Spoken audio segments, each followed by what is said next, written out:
Bueno, a mí como me ha introducido Fernando, me ha correspondido hablar y explicar un poco el manejo endoscópico mediante las prótesis autoexpandibles del cáncer de colon oclusivo. Esta es un poco la guía de la presentación que voy a hacer. En primer lugar, haré una breve introducción del tema. Luego explicaré un poco cómo funciona la técnica endoscópica, cómo insertamos nosotros los stents y bueno, las peculiaridades de la inserción mediante endoscopia. Hablaré de las contraindicaciones, que hay que conocerlas y hay que tenerlas bien claras, al igual que las indicaciones, ¿no? También hay que entender, evidentemente, cuáles son las complicaciones de esta técnica y finalmente intentaré resumir y dar algunos mensajes un poco que creo que son importantes y los más importantes que considero. Bien, como todos sabéis, aproximadamente entre un 10 a un 25% de las neoplasias colorectales, quizás 25 es mucho, pero quizás es un dato menos, pero muchas de ellas debutan con un cuadro clínico oclusivo. Y la localización más frecuente de las neoplasias de colon que presentan un cuadro oclusivo son las neoplasias de colon izquierdo, sobre todo a nivel del sigma. Pero bueno, en todo caso, se considera que la gran mayoría, más del 75%, son lesiones neoplásicas distales al ángulo esplénico. La obstrucción aguda representa un cuadro realmente de abdomen agudo, un cuadro urgente, que conlleva toda una serie de fenómenos que están expuestos en la diapositiva, pero que no voy a comentar, pues que son extensos. Pero esto comporta una serie de eventos que avanzan de forma muy rápida y que si no intervenimos de forma rápida, ya sea de una forma o de otra, finalmente este paciente va a acabar con un shock y va a acabar con la muerte del paciente. Por lo tanto, de alguna manera, tenemos que poner una solución a este cuadro agudo. A este cuadro agudo que, como os decía, la historia natural es hacia una evolución fatal.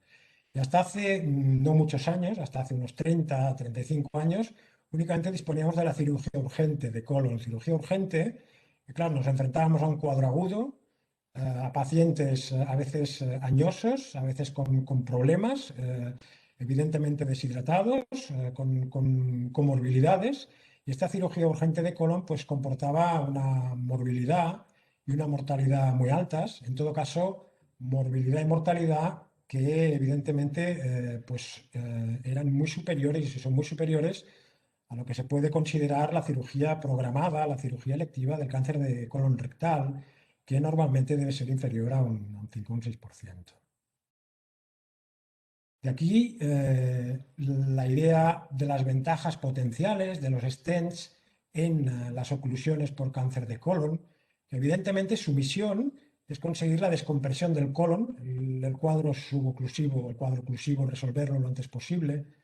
Tal forma que con esto, pues en primer lugar evitamos una cirugía urgente que, como he dicho, conlleva una muy alta morbimortalidad.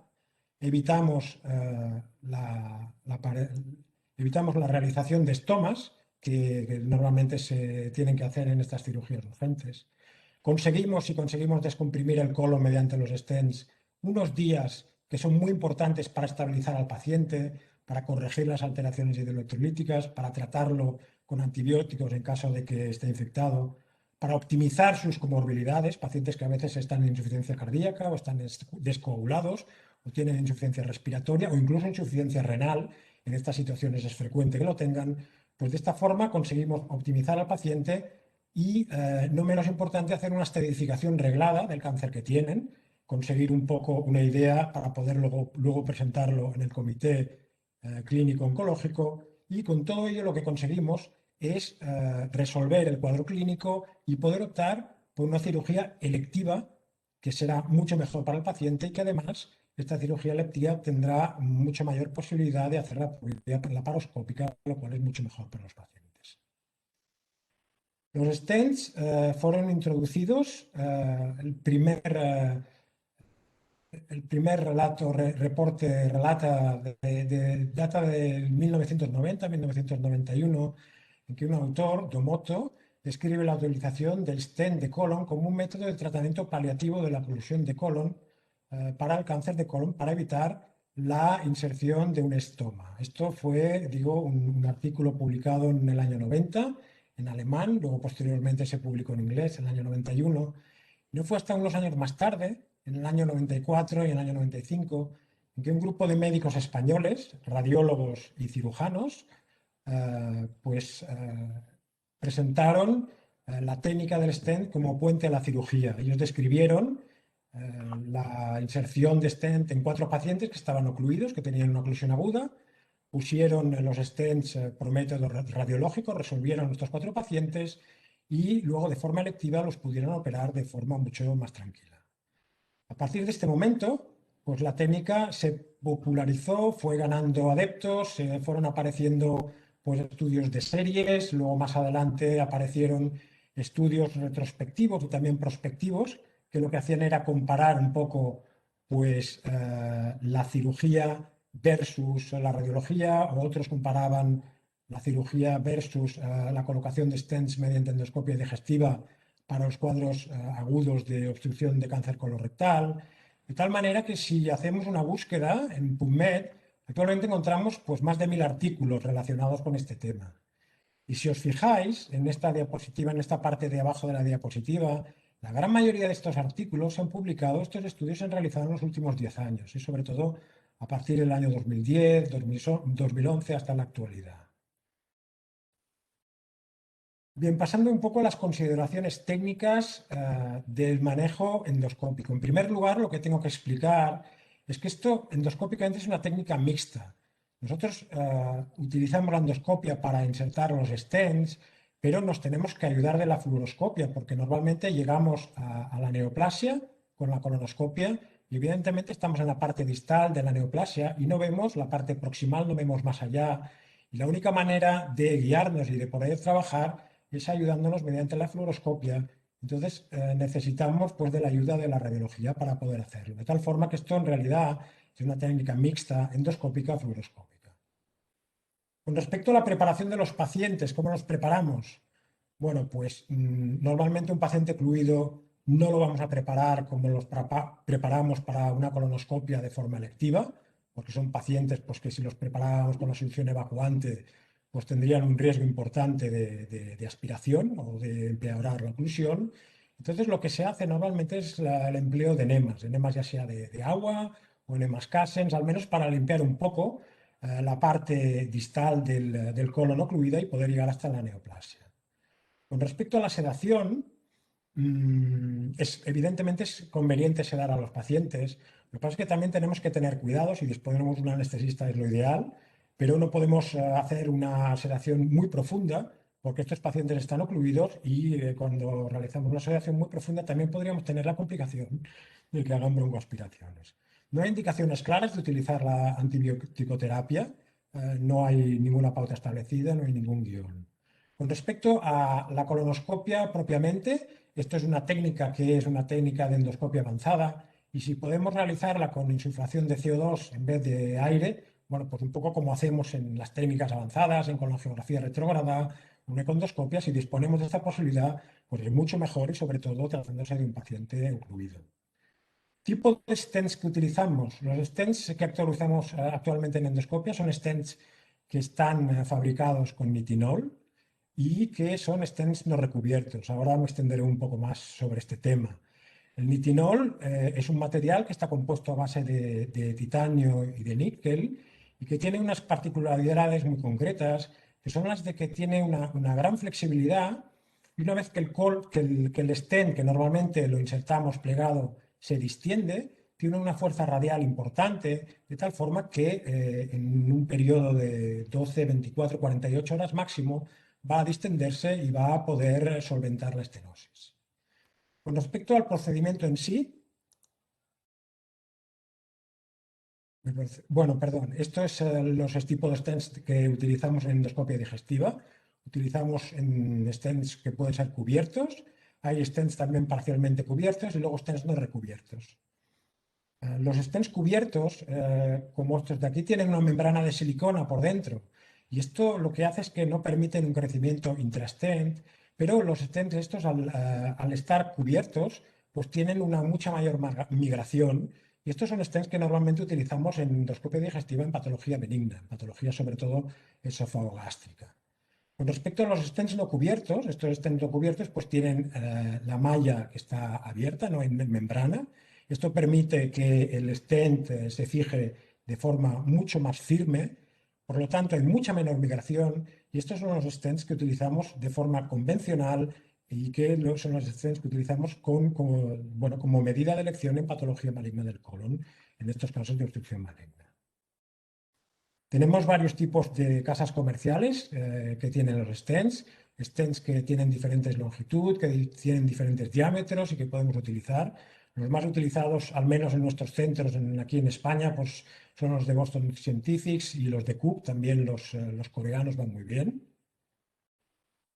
Y un poco ahora voy a explicaros cómo es el procedimiento, me voy a ayudar de un vídeo que me ha cedido la casa Cook. Este es con respecto a un tipo de stent, que es el stent Evolution de la casa Cook.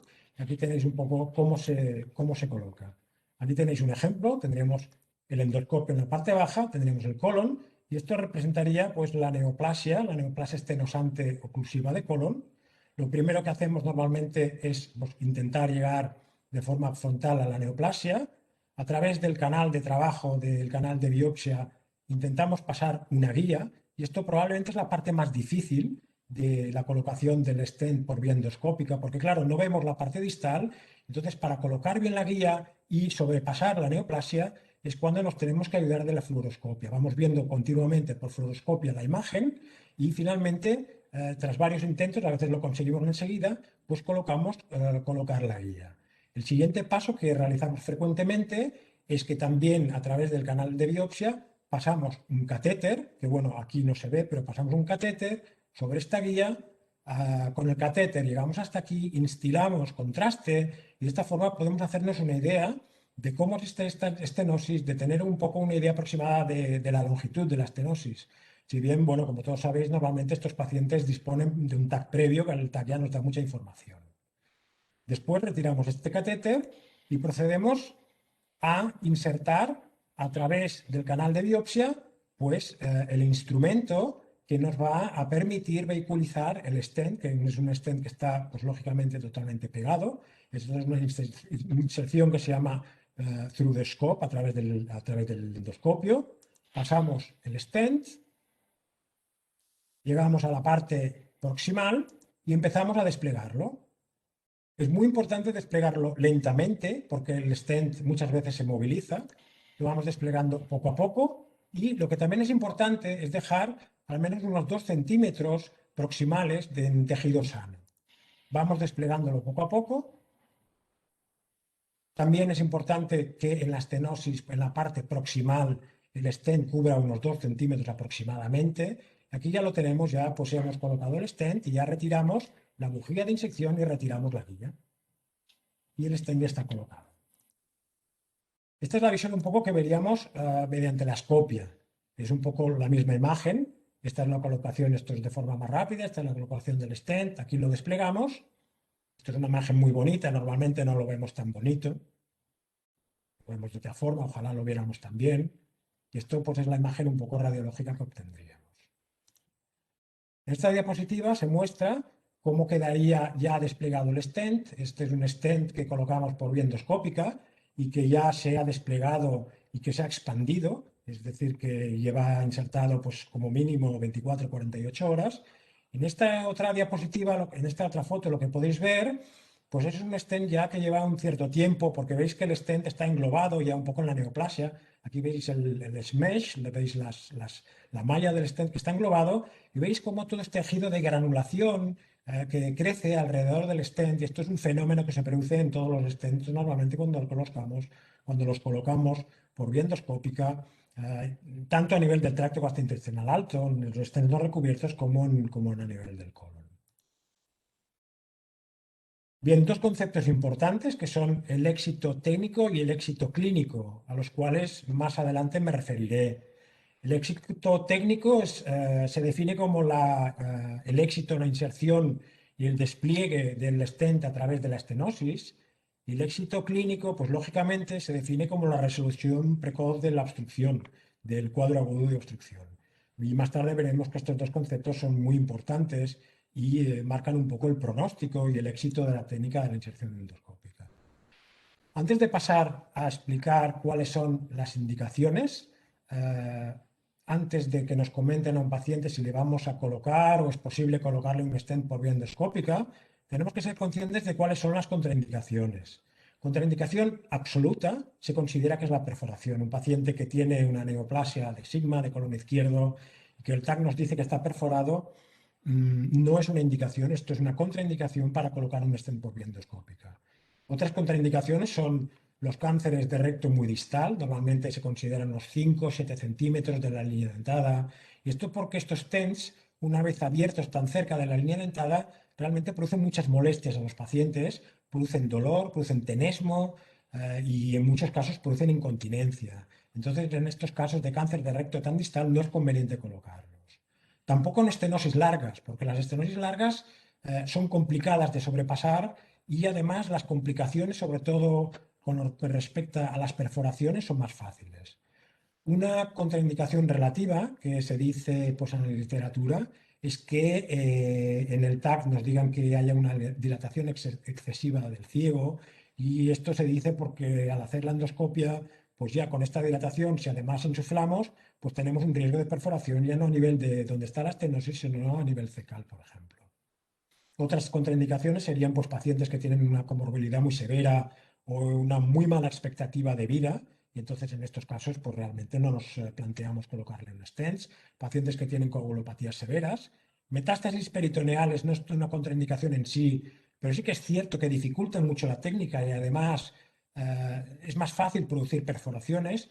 Y luego una un poco discutida, pero que en general se considera una contraindicación, aunque si bien es relativa, es pacientes que tienen pues, cáncer de recto y están en tratamiento quimioterápico con antiangiogénicos. ¿Por qué se han descrito series en que los pacientes que están con este tratamiento quimioterápico pues, tienen más perforaciones de colon cuando les insertamos los stents?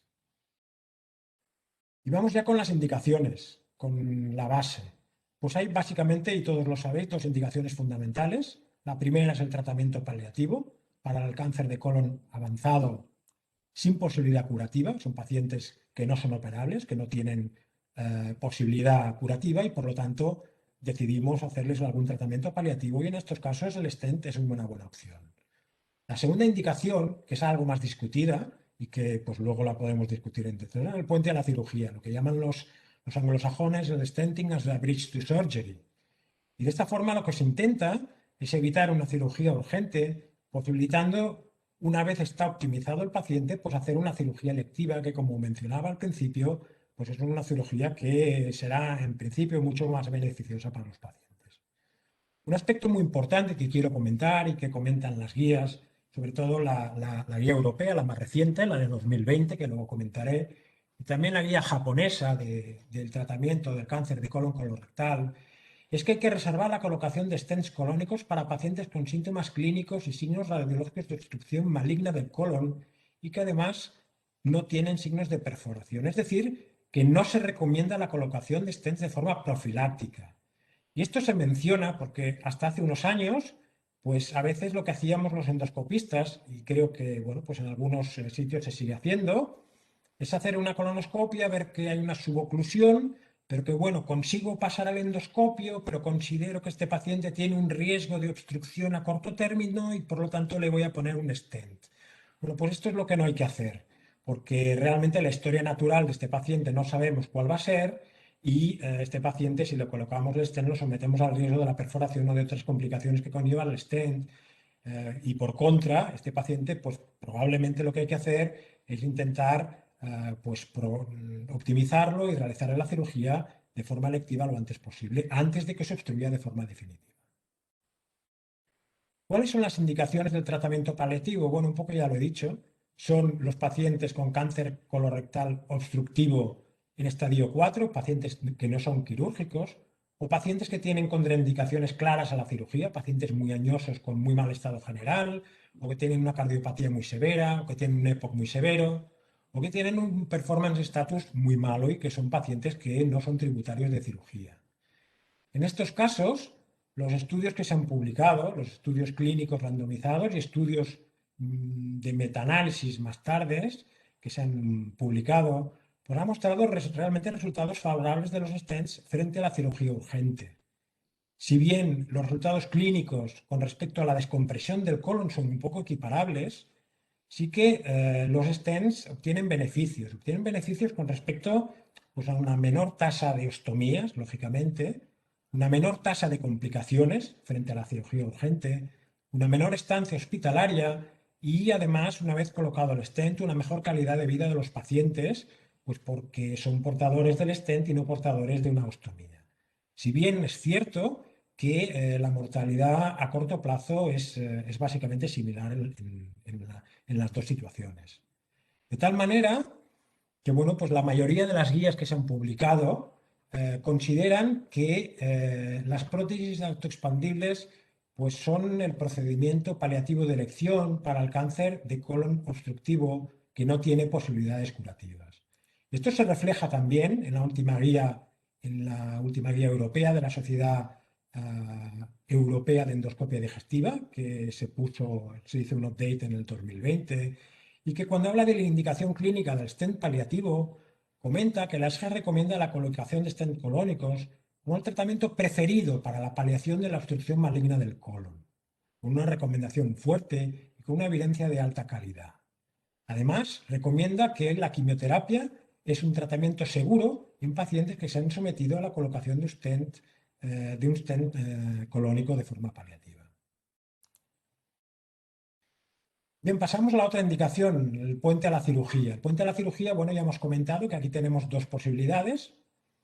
Una posibilidad es de realizar cirugía urgente, que luego supongo que lo comentaremos. Y la otra posibilidad, pues, es la que trato yo, la de insertar un stent como puente a la cirugía de forma electiva. Y esto, pues, teóricamente nos permite evitar la cirugía urgente que conlleva, como ya he comentado antes, una alta morbimortalidad, estabilizar al paciente, optimizar comorbilidades, estadificación reglada y en una segunda fase, una vez ya lo tenemos todo hecho, pues hacerle una cirugía electiva, pues que tendrá más fácilmente un abordaje laparoscópico y además con más posibilidades de conseguir una anastomosis primaria. Esto es así y al principio hubo mucho entusiasmo en los primeros estudios que se llevaron a cabo y se publicaron. Pero luego ocurrió que, sobre todo a partir del año 2010, 2011, se publicaron también dos estudios que tuvieron un impacto bastante negativo, porque fueron dos estudios prospectivos, fueron randomizados y con un alto número de pacientes. Estos dos estudios tuvieron un alto índice de complicaciones y, de hecho, fueron finalizados de forma prematura por las complicaciones que presentaron. Y la conclusión de esos estudios fueron que mostraron que la colocación de stents no tenía ventajas clínicas versus a la cirugía urgente en la obstrucción aguda por cáncer colorectal. Esto, como digo, marcó un antes y un después durante algunos años. Además, se añadieron otros estudios, otras evidencias que fueron aún más preocupantes que las anteriores, que fueron la pregunta de que la posibilidad de que los stents condicionaran a la larga peores resultados oncológicos que la cirugía. Y esto es porque aparecieron algunos artículos que explicaban que la perforación, cuando se producía secundaria a la colocación de los stents, podía favorecer la aparición de carcinomatosis peritoneal, que existía cuando se analizaron las piezas quirúrgicas un riesgo de invasión linfática y perineural tras la inserción de los stents.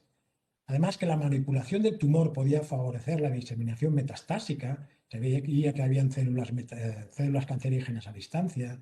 Y finalmente, algún metaanálisis evidenció que había una mayor recurrencia general y recurrencia sistémica con la inserción de los stents. Todo esto, repito, pues hizo un poco desinflar el entusiasmo inicial que había con respecto a la colocación de los stents endoscópicos. Pero luego, posteriormente, en estos últimos 4 o 5 años, han habido nuevos estudios que han recondicionado todo esto, han cambiado un poco la situación y que han mostrado resultados un poco favorables de los stents colónicos frente a la cirugía urgente como puente a la cirugía. Resultados mejores a corto plazo, resultados clínicos de descompresión repito que son un poco equiparables, esto sí, pero con una menor tasa de complicaciones, necesidades, tomas y estancia hospitalaria, que aumenta la posibilidad luego de hacer anastomosis primarias, y eso sí, bueno, una mortalidad a corto plazo similar. Y quizás lo que es más importante es que estos estudios más recientes lo que han mostrado es que a largo término los resultados de la colocación de stents y luego cirugía de forma electiva o la cirugía urgente tienen a largo plazo de forma oncológica resultados equiparables. Con respecto a largo plazo, pues de la recurrencia de la enfermedad, la supervivencia libre de enfermedad, libre de progresión y la supervivencia global de los pacientes. Y aquí os muestro algunos de estos estudios. Por ejemplo, dos estudios europeos multicéntricos importantes, uno con varios hospitales europeos, pero en el que italianos sobre todo, y en el que participaron algunos hospitales españoles, un estudio reciente que mostraba pues, resultados tanto a corto término, que eran beneficiosos la colocación de stent como puente a la cirugía, y con resultados a largo término que eran equiparables. Este otro estudio que tiene la virtud de ser un estudio pues, a muy largo término, que miraba a los pacientes a 10 años vista y que mostraba también cómo la buena evolución de los pacientes a los que se les había insertado el stent por vía endoscópica. Los japoneses también mostraron estudios, aunque fueron retrospectivos, pero hay que considerar que los japoneses, de hecho, tienen la indicación a nivel nacional y a nivel de que cubre la sanidad pública, la inserción del stent es reciente, a partir del año 2012, pero bueno, pues todos sabemos cómo funcionan los japoneses y han empezado a publicar estudios realmente importantes y han mostrado cómo, tanto a corto término como a muy largo término, la colocación de stents y luego la cirugía de forma electiva, pues tiene efectos realmente beneficiosos para los pacientes. Y finalmente, como no, mostrar también estudios españoles. Hay dos estudios que yo destacaría. Hay otros estudios, pero estos dos me han parecido interesantes. Hay un estudio pues, realizado en Mallorca y otro estudio también retrospectivo realizado en Andalucía, como muestran resultados a corto término y también a largo término con resultados bastante beneficiosos.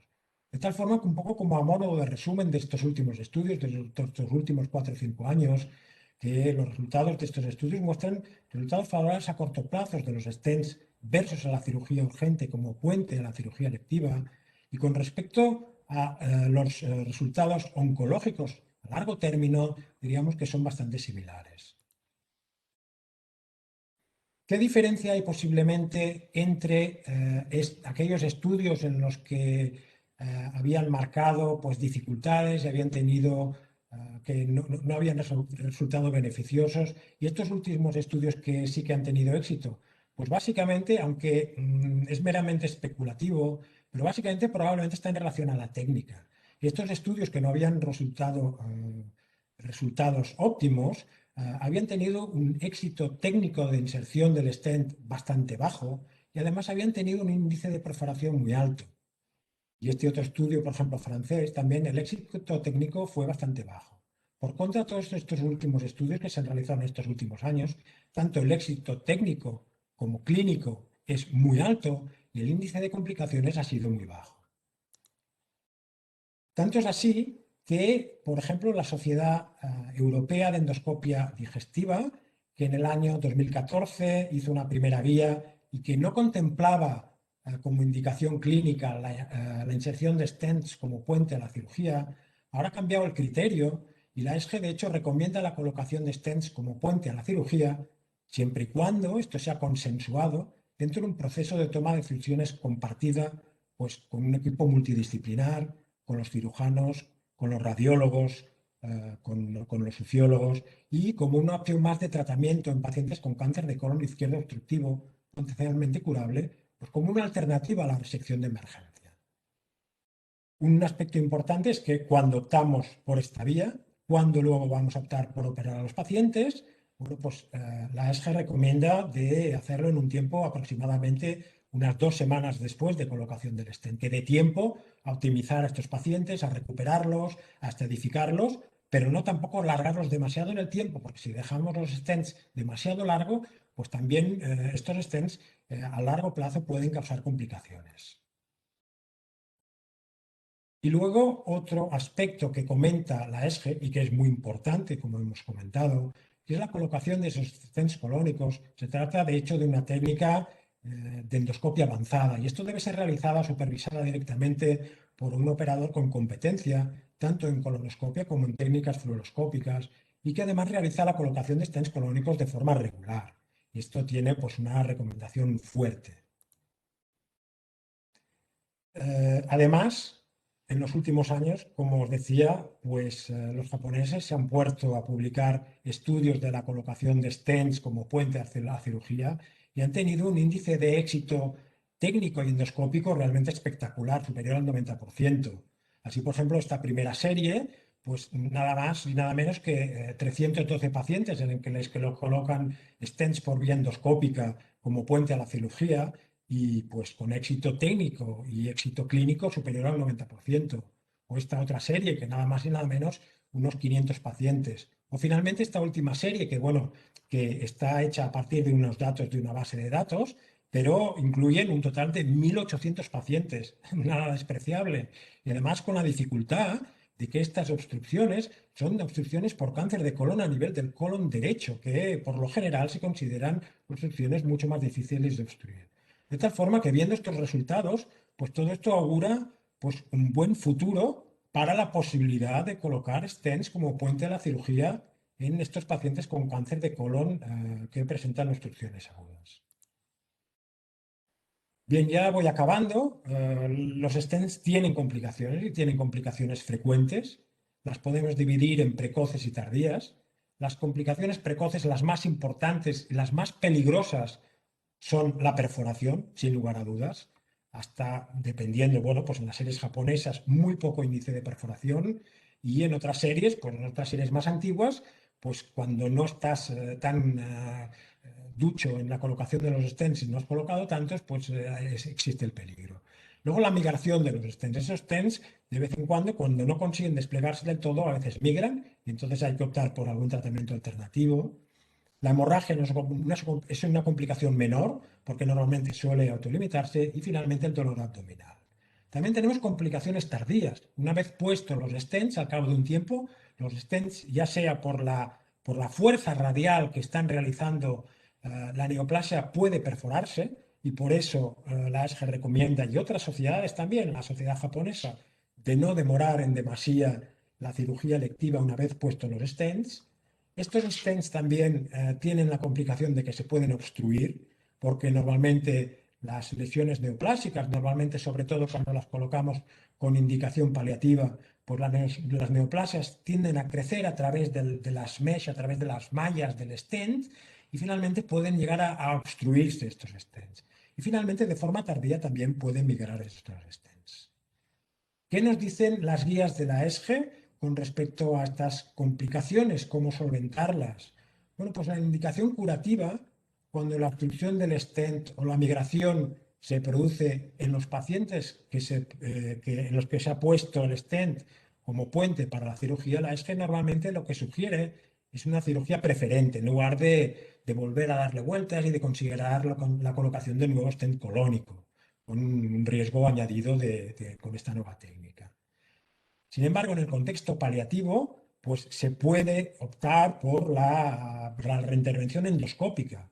Entonces, intentar de nuevo la colocación de nuevos stent dentro de este stent que se ha obstruido o reemplazar el stent cuando el stent se ha migrado y tanto distal como proximalmente. Intentamos retirarlo y colocar un nuevo stent. Y finalmente, cuando hay una perforación, eso sí, pues en este caso la ESGE recomienda la resección quirúrgica urgente en los pacientes con perforaciones. Aquí sí que no podemos demorarnos de hacer nada por vía endoscópica.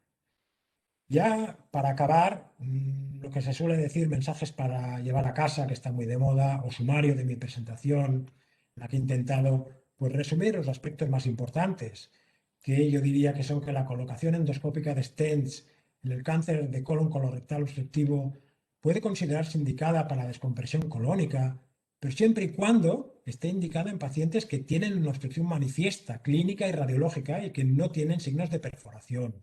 Es decir, colocarlos en pacientes realmente ocluidos y no de forma profiláctica. Y esto creo que hay que insistir en esto. Hay que insistir también que esto se trata de una técnica endoscópica avanzada que debe ser realizada por un equipo de endoscopistas y enfermeras con la suficiente competencia y experiencia en esta técnica y que disponga de una alta tasa de éxito técnico y una baja tasa de complicaciones. Y por lo tanto, pues que esté ducho y que esté librado en batallas en la colocación de stents. La principal indicación, sin lugar a dudas, es la medida paliativa en pacientes con cáncer de colon, colorectal oclusivo, que no son tributarios de tratamiento curativo, pero sin duda en los últimos años pues, se ha puesto de manifiesto que puede ser una alternativa a la cirugía urgente como puente a la cirugía electiva, siempre y cuando esto sea consensuado de forma multidisciplinar por el equipo médico responsable del paciente ocluido. Y bueno, finalmente decir pues que la elección del tratamiento descompresivo del cuadro agudo del cáncer colorectal oclusivo, ya sea mediante stent endoscópico, mediante stent radiológico o mediante cirugía urgente, va a depender en cierta forma de las condiciones individuales de cada paciente, pues va a depender de si un paciente es joven, probablemente optamos más por la cirugía de forma urgente, mientras que si un paciente es añoso y tiene comorbilidades importantes, pues es posible que optemos más por el stent y luego operarlo de forma electiva en buenas condiciones, pero depende también en muy gran medida de la infraestructura y la organización asistencial de cada centro hospitalario, y esto es evidente. En centros hospitalarios, por donde hay la disponibilidad y una experiencia, como decía antes, de endoscopistas y enfermeras que pueden colocar y que además lo pueden colocar en horas normales lectivas, pues se dispondrá de esta técnica. Sin embargo, en otros hospitales, pues que se ha optado desde hace muchos años, pues por ejemplo, por poner ejemplos como el Hospital de Sabadell o por ejemplo el Hospital de Belviche, en la que desde hace muchos años pues hay mucha experiencia en la colocación de forma por vía radiológica, pues aquí la infraestructura del centro y la elección de la colocación será pues por vía radiológica. Y en los centros, pues donde haya un equipo de cirugía colorectal disponible a todas horas o prácticamente que estén de urgencia y que tengan una gran experiencia en la colocación de estos pacientes, pues se tendrá que optar más bien pues, por la cirugía de forma urgente. Y bueno, es un poco toda la presentación que quería realizar. Finalizo por enseñando unas fotos de Tarragona. Esto es todo cuanto tenía que deciros. Muchas gracias por la presentación. Y bueno, pues lo dejo ya para el final, para la discusión, y dejo a mis compañeros que expliquen sus presentaciones. Espero no haberme excedido en mi tiempo. Gracias, Miguel. ¿Hay alguna pregunta? La haremos al final, si nos da tiempo. Gracias por toda el update que nos has hecho y la exposición tan extensa y al detalle que nos has... bueno, todos hemos aprendido. Seguimos con Andrés García, que es radiólogo intervencionista del Hospital de Can Ruti, de Germans Trias y Puyol. Y Andrés, pues cuando quieras. Vale. Buenas tardes. No sé si veis mi pantalla. Todo bien, sí. Vale. Bueno, pues en primer lugar, muchas gracias por invitarme a este curso. Yo voy a hablar del stent guiado por fluoroscopia o por rayos X. Esta es la guía que voy a utilizar. Bueno, primero voy a hacer una breve introducción. Voy a hablar de las indicaciones, contraindicaciones, que se van a parecer mucho a las endoscópicas.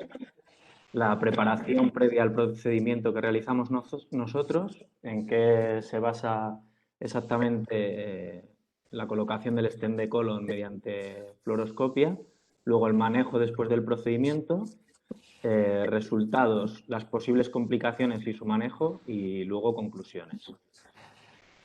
Entonces, en primer lugar, el primer stent metálico para el tratamiento de obstrucción maligna de colon guiado por fluoroscopia fue por Spinelli en 1992 y desde entonces pues, se ha utilizado para obstrucciones malignas colorectales y resecables y como puente para la cirugía. Es decir, el objetivo es la descompresión sea, se ha utilizado tanto para la descompresión temporal del colon para la estabilización de los pacientes, para una cirugía electiva y como tratamiento paliativos en aquellos cánceres de colon o neoplasias de colon irresecables.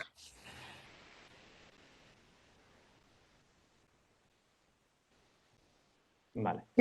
Perdona, que no me pasaba la diapositiva. Unas indicaciones menos frecuentes, pues la utilización de stent cubiertos para fístulas neoplásicas, coloentéricas, vesicales o vaginales, y luego pues utilizamos también los stents para obstrucciones por patología benigna, estenosis postquirúrgica o perforaciones netrogénicas. Entonces las guías, como ya ha comentado doctor Papo, pues recomiendan poner stents en aquellos pacientes que presentan clínica y no están recomendados de manera profiláctica. Además, una vez puestos, pues hay que ver si hay patología sincrónica, aunque ya se ha podido ver previamente en el TAC, y pues se recomiendan como terapia en aquellos cánceres, o sea, en aquellas obstrucciones malignas de colon en pacientes paliativos, ¿no? Las contraindicaciones, pues también la perforación intestinal es una contraindicación absoluta, y luego pues relativas que haya múltiples lesiones obstructivas en el intestino delgado, la localización proximal dentro del colon, aunque sí que hay grupos que han empezado a realizar colocaciones de stent de colon en colon proximal, pero algunos autores, hay muy poca bibliografía al respecto. Y también es verdad que el 70% de los casos se dan distal al ángulo esplénico. También es una contraindicación relativa que la obstrucción sea demasiado larga o que la neoplasia pues sea muy cerca del esfínter anal, porque al colocar el stent en la ampolla rectal va a ocasionar dolor y tenesmo. No lo recomiendan en patología diverticular. Luego, en cuanto a lo que decía de las neoplasias de colon derecho transverso, hay estudios con equipos, con un trabajo conjunto entre endoscopia y radiología, solucionan los casos. Un momentín, teniendo problemas porque se me ve. Vale. Y hay muy poca bibliografía, pero la hay de acceso anterogrado por cecostomía en pacientes paliativos. En total, hasta ahora tan solo 5 pacientes con neoplasias irresecables de colon, que no se había conseguido mediante fluoroscopia y endoscopia. Y bueno, esto es un ejemplo de un caso de una neoplasia en colon derecho, como a través de guía mediante TAC utilizaron gastropexias para unir la pared del ciego a la pared abdominal. Aquí se ve la extrusión, estas son las pexias. Y una vez colocadas las 3 gastropexias, hicieron una cicostomía, pasaron un introductor, una guía a través de la estenosis y colocaron el stent. Y finalmente pues dejaron un catéter pigtail, un drenaje, para ir haciendo controles. Aquí se ve cómo el stent está permeable. Entonces, la preparación antes del procedimiento, pues bueno, consentimiento informado y luego estudio previo por endoscopia, y las guías recomiendan la realización de un TAC previo porque nos va a orientar mucho. Vamos a ver primero en dónde está localizado la neoplasia, la severidad de la misma, si está muy cerrada, la longitud, descartar la perforación, que es la contraindicación absoluta para realizarlo, y que haya otras estenosis sincrónicas proximales. Nosotros habitualmente no realizamos enema de limpieza. Y como digo, pues las guías recomiendan un escáner previo a la colocación del stent. Hay gran variedad de stents metálicos cubiertos y descubiertos. Nosotros sobre todo usamos el de Boston. La sedación con el stent radiológico no suele ser necesaria. Ponemos al paciente en decúbito lateral y mediante acceso a él introducimos un introductor, negociamos con el catéter y la guía la estenosis y posteriormente pues, subimos el dispositivo del stent. Y la profilaxis antibiótica no la recomiendan las guías, ¿no? Se usan sobre todo stents descubiertos en aquellos casos de neoplasias paliativas. Tiene que quedar, como ya se ha dicho, el stent 1,52 centímetros proximal y distal a la neoplasia. Y como ya he dicho, pues no se recomienda la profilaxis antibiótica. Ahí va, con la ametralladora. ¿Me oís bien? Oye, Andrés, te oye bien. Ah, vale, es que estaba oyendo... Vale. Bueno, esto es una ilustración de cómo sería nuestro procedimiento, en el que se ve la oclusión por la neoplasia de colon, y ya hemos pasado el catéter y la guía, y una vez hemos atravesado el catéter, pues ponemos medio de contraste para asegurarnos de que ya hemos pasado la obstrucción. Cambiamos esa guía hidrofílica, habitualmente utilizamos una guía hidrofílica porque es mejor para que vaya entre las estructuras y entre la estenosis, y la cambiamos por una guía de alto soporte, una guía rígida. Y una vez tenemos ya la guía rígida pasada, pues pasamos todo el sistema de liberación del stent y lo liberamos. Si está así, estaba ya casi listo. Esto es un ejemplo de una neoplasia en la unión de recto sigma. Ya hemos atravesado con la guía, esta es una guía rígida, este es el sistema del stent y aquí el stent liberado, una proyección lateral. Y luego, esto es una proyección del mismo caso en AP, en la que llevemos que el contraste ha pasado a la ampolla rectal. Esto es un GIF que he puesto para que veáis lo que nosotros vemos cuando ya hemos pasado con la guía la estenosis, y cómo realizando un pullback del sistema del dispositivo del stent de colon hacia atrás, liberamos el stent.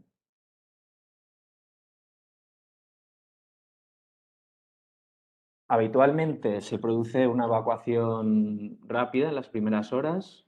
Si en las 24 o 48 horas no se ha producido, pues hay que investigar la causa. También le pedimos una radiografía abdominal a las 24 horas para confirmar que se ha expandido bien el stent y que no ha habido migración o otras posibles complicaciones. Y en aquellos pacientes que tienen una indicación paliativa, pues los pacientes tendrán que llevar una dieta baja en fibra y en residuos, ¿no? Se considera éxito técnico cuando hay una localización adecuada del stent y está con un porcentaje en torno al 96% en neoplasias malignas. Y el fallo técnico suele deberse o porque hay una obstrucción completa, o bien, pues, por ejemplo, en un sigma redundante, que la anatomía pues, es complicada y es mucho más difícil llegar hasta allí, ¿no? El éxito clínico se considera éxito clínico con una descompresión del colon con resolución de los síntomas obstructivos en las primeras 24 o 48 horas. La bibliografía pues, representa entre un 92 y 96%. Y si no se observa mejoría, pues habrá que pensar que el stent no se ha expandido bien o bien que hay otras neoplasias en intestino delgado que no hemos visto o obstrucciones en otra zona, ¿no?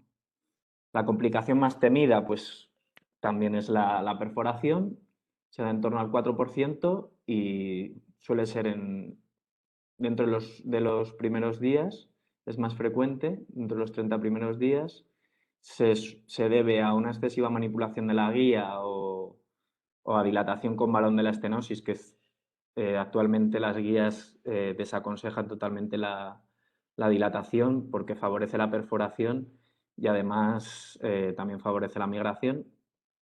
Puede ser también debido, ya de una manera más tardía, a la penetración del stent o a la necrosis por decúbito, sobre todo en pacientes paliativos, ¿no? El tratamiento, pues, cirugía y antibioterapia. La obstrucción del stent es más frecuente, en torno al 12% según la bibliografía, y puede ser debido bien a un crecimiento excesivo del tumor, que en pacientes paliativos pues, recomiendan la colocación de otro stent coaxial o impactación fecal. La migración del stent, como ya he dicho, es más frecuente en stent cubiertos y los factores de riesgo, pues la dilatación con balón o que el paciente esté con quimioterapia o radioterapia. Y normalmente, pues por el peristaltismo, la migración suele ser distal.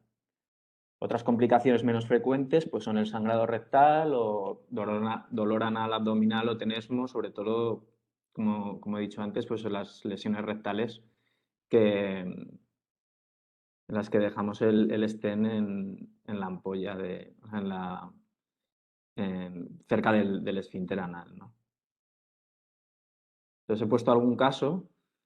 Por ejemplo, el primero es una mujer de 79 años con dolor y distensión abdominal, que en el TAC se veía un engrosamiento mural circunferencial a nivel del colon sigmoide y que parecía por TAC una neoplasia.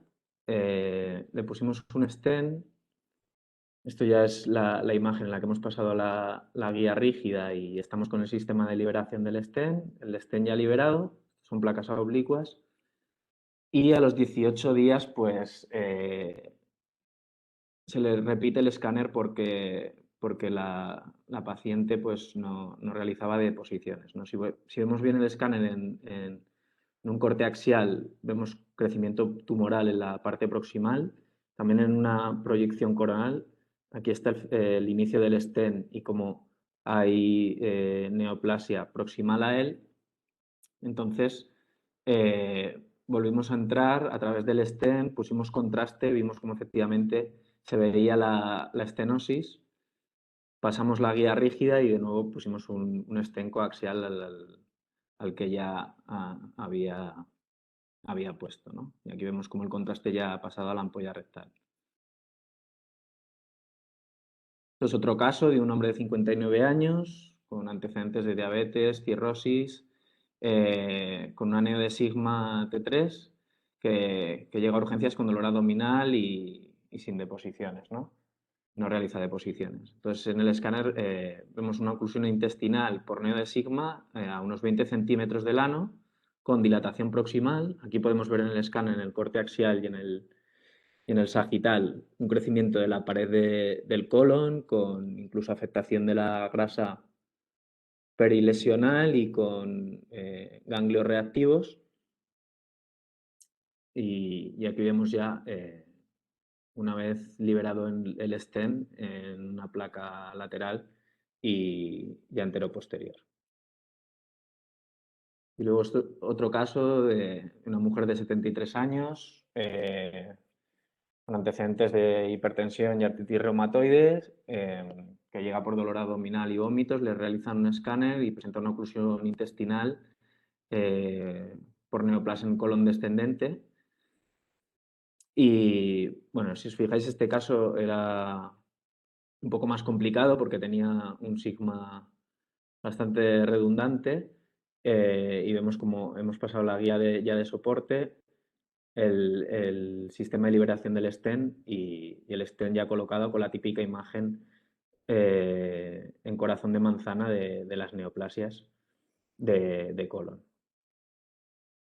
Entonces, como conclusión, pues que las principales indicaciones son pacientes ocluidos con neoplasias irresecables o como terapia puente a la cirugía, Es una técnica segura con alta tasa de éxito técnico y clínico. Es muy importante realizar el TAC previo, como ya he dicho antes, pues para descartar la perforación y para hacernos una idea de la extensión y de la localización.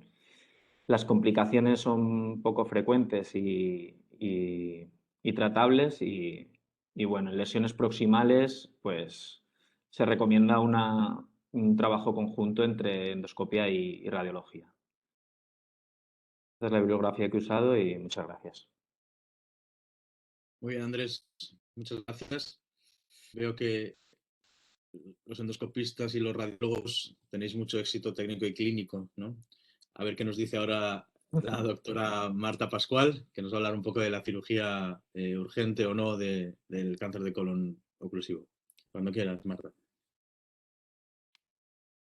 Muy bien, pues primero de todo, gracias por la invitación a este curso. Me parece una iniciativa pues realmente interesante el poder compartir pues con otras especialidades el tratamiento de estos pacientes que realmente constituyen un reto, ¿no? No solo a los cirujanos, sino que son pacientes pues que, como hemos visto, son un reto también para otras especialidades. Yo creo que el mensaje fundamental que hay que sacar de esta sesión y de otras es que es fundamental el trabajo conjunto, ¿no? Porque solo así podremos dar lo mejor que tenemos a nuestros pacientes y ayudarlos a superar pues, situaciones como estas, que como hemos comentado pues son situaciones que muchas veces bueno, ponen en peligro la vida. ¿Cómo de frecuente es este problema? Pues ya hemos comentado, ¿no?, que del total de todos los cánceres colorectales, el 8 o 10% se presenta así. Son pacientes que ya van a tener peor pronóstico porque seguro que son de edad más avanzada, que el estadio está más avanzado y que la cirugía de urgencias ya de por sí va a ser un factor pronóstico de peor pronóstico. Corresponde al 60% de todas las oclusiones en pacientes mayores y, como ya se ha comentado, la mayor parte de estas oclusiones se presentan en el colon izquierdo y solo un tercio de ellas en el colon derecho. Por eso es un reto para la toma de decisión en cuanto al tratamiento. Os voy a poner un caso que es un caso típico que nos encontramos los cirujanos cuando estamos de guardia. Nos viene a urgencias un paciente de 70 años que es hipertenso, diabético, en tratamiento con sintrón por una C/FA y que viene por una distensión abdominal progresiva de 48 horas de evolución. Dice que tiene un poquito de dolor en fosa ilíaca derecha y que lleva 3 días sin hacer deposiciones. En la exploración tiene un abdomen distendido, timpánico, cierto dolor en fosa ilíaca derecha y en el tacto rectal no hay heces. En la analítica hay cierto compromiso de la función renal y una anemia sin otros hallazgos. Y la primera placa que le hacemos es esta, una radiografía que, bueno, que ya muestra signos de oclusión de colon. Una radiografía simple nos da la información de dónde está la oclusión, del estado de la válvula iliocecal, si es competente o incompetente. Nos puede dar cierta valoración del ciego, en qué situación está, cómo distendido está y si tiene o no complicaciones. Pero sin duda el gold estándar de las exploraciones previas a la toma de decisión es el TAC abdominal con contraste endovenoso siempre que se pueda, porque además de toda la información que nos puede dar la radiografía, nos da la posibilidad de medir el ciego, nos da la posibilidad de valorar exactamente dónde está la oclusión y también de si hay complicaciones. Ojo, porque cuando el ciego es mayor de 12 centímetros, esa situación ya se puede considerar de urgencia. En esta reciente revisión de la Sociedad Mundial de Cirugía de Urgencias, en la que he basado parte de la presentación, ya vemos cómo la sensibilidad y especificidad del escáner supera a la radiografía convencional o a la ecografía. Por eso es actualmente el gold estándar de diagnóstico. Iniciaremos el tratamiento general con una reanimación del paciente, con la monitorización de constantes vitales, por supuesto dieta absoluta, administración de sueroterapia y reposición de electrolitos siempre que sea posible o necesario y colocación de sonda nasogástrica. Además iniciaremos antibióticos para evitar esa translocación bacteriana, las complicaciones derivadas de la misma. ¿Y ahora qué hacemos? ¿Qué hacemos con este paciente? Pues aquí nos encontramos con varias incógnitas, ¿no?, que hay que resolver. ¿Podemos hacer esta cirugía de forma diferida? ¿Hay alguna posibilidad o tiene que ser emergente? ¿Es un paciente al que vamos a hacer un tratamiento paliativo o curativo? ¿Podremos hacerle un abordaje abierto, laparoscópico, anastomosis o estoma, lavado intraoperatorio, anastomosis directa, y prótesis, cirugía? Pues esas son un poco las incógnitas que vamos a ir tratando de resolver. Desde luego que las más importantes, desde mi punto de vista, creo que ha de ser si podemos hacer que esta cirugía diferirla de alguna manera, ¿no? Porque eso va a depender del estado de hemodinámica del paciente y sobre todo de su exploración física. Desde luego, si tiene signos de irritación peritoneal, si sospechamos o hemos visto en el TAC una perforación, esto no hay ninguna duda. Pero mientras se pueda, la cirugía sería conveniente diferirla de alguna manera. Si el paciente tiene indicación de cirugía curativa o paliativa, y eso va a depender también de la edad y estado general del paciente y de los hallazgos del escáner, porque aquí nos puede informar de si existe carcinomatosis peritoneal, enfermedad metastásica, y esto va a ser también un ítem a tener en cuenta. En cuanto al abordaje abierto laparoscópico, así como la cirugía electiva del cáncer de colon, el abordaje laparoscópico ha desplazado casi totalmente a la cirugía abierta. En la cirugía de urgencias, cuando tenemos un abdomen de estas características con una distensión abdominal, muchas veces secundaria pues, a una distensión de todo el colon, el abordaje laparoscópico resulta un reto y la mayor parte de las cirugías las hacemos por vía abierta. Sí que es cierto que ya hay algunas publicaciones de tratamiento de la obstrucción de colon por la vía laparoscópica, pero son las menos.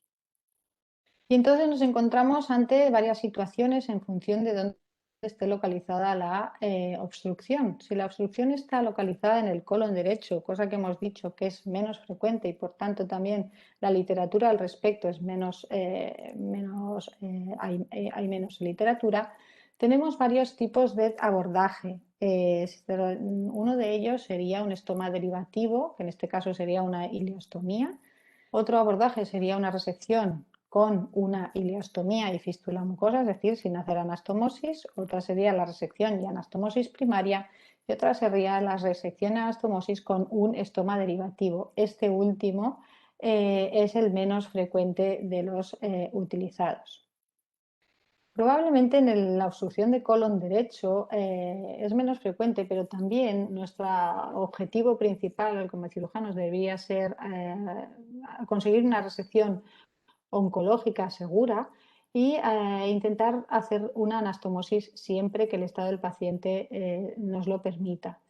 Las condiciones anatómicas del colon derecho, la accesibilidad a la flexura hepática, la movilización del intestino delgado y la buena vascularización de esta zona hace que la anastomosis sea más sencilla que en el lado izquierdo y por lo tanto muchas veces lo que hacemos es una anastomosis ileocólica. En caso en el que el paciente sufra alguna condición en la que no podamos asegurar un correcto ambiente para que esa sutura cicatrice de forma correcta, en ese caso haremos la resección y entonces haremos una ileostomía y una fístula mucosa. La literatura, como digo, es poco frecuente y por eso he destacado aquí dos artículos, uno de ellos ya lo ha mencionado el doctor Papo, sobre pues series largas ya de pacientes en los que se les coloca una prótesis como puente a cirugía con buenos resultados a corto y a largo plazo. Pero vamos a meternos en el colon izquierdo. En el colon izquierdo, como he dicho, también su localización anatómica, su mayor frecuencia y sus posibilidades de tratamiento hacen que tengamos varios abordajes que tengamos que decidir entre uno de ellos a la hora de tratar a nuestros pacientes. El primero de ellos sería la colostomía derivativa. Es simplemente una derivación del colon proximal a la obstrucción. Este abordaje, dejando la obstrucción y la neoplasia in situ. Este abordaje sería de elección en pacientes con carácter paliativo, pacientes en estado grave, que no permite una cirugía prolongada, lo que permite es una descompresión inmediata con una mínima agresión quirúrgica y permitiría una cirugía resectiva en un segundo tiempo, lo que permitiría también pues, la preparación del colon, el estudio de extensión completo, la mejora en el estado hemodinámico del paciente. Otro abordaje es la intervención descrita por el cirujano Henry Hartmann, curiosamente ahora hace 100 años de su descripción, es la resección del tramo tumoral y hacer una colostomía y dejar el muñón rectal cerrado dentro del abdomen. Esta intervención se comparó inicialmente con la colostomía derivativa y a pesar de que la evidencia científica no es muy robusta, sí que la colostomía estaba relacionada con una mayor estancia hospitalaria y un mayor número de intervenciones, ya que después de esta primera intervención había que hacerle la resección tumoral primaria. Y a igual morbilidad, igual mortalidad, mismo riesgo de recurrencia y mismo tiempo libre de enfermedad, según las publicaciones, optaríamos en este caso por la intervención de Hartmann. Otro abordaje que tenemos es la anastomosis primaria, la resección y la anastomosis primaria en pacientes que se permite una anastomosis en un ambiente favorable para su cicatrización. Toda la evidencia científica que disponemos hasta la fecha, y aunque repito que no tenemos unos estudios randomizados con peso específico de evidencia, lo que sí que nos dicen los estudios hasta la fecha es que la resección y anastomosis primaria debería ser la de elección, que a pesar del miedo inicial a esa anastomosis no impacta sobre la dehiscencia, estando en unos valores que se consideran aceptables, en torno al 12% según los estudios, y que la intervención de Hartmann corresponde a una mayor mortalidad. Pero es que además la resección y anastomosis primaria evita una segunda cirugía y te evita una cirugía de reconstrucción que está agravada con una morbilidad que puede llegar al torno al 50% y una dehiscencia de sutura en torno al 2,7%. Además, casi el 90% de estomas no se reconstruyen y menos todavía en pacientes de edad avanzada.